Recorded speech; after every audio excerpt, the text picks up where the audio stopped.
در واقع مردم آن را بحث برانگیز کردند، اما این نوع از شخصیت شما باید خیلی کمتر تماشا کرده باشید در سریال‌های درام.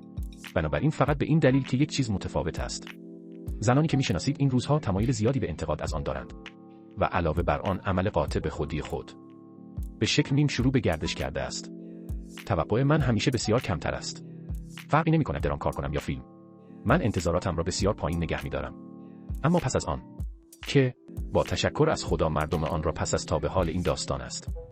شاید در حین فیلمبرداری این درام با دو چالش روبرو شدید. در مورد چالش اول می‌خواهم از شما بپرسم. وقتی شروع کردید، وقتی فیلمنامه را گرفتید، در درجه اول این یک داستان است که شما می‌دانید تا به حال داستان خیانت زن به شوهرش است. او درگیر امور اضافی زناشویی است. اگر بتوانم آن را اینطور بیان کنم.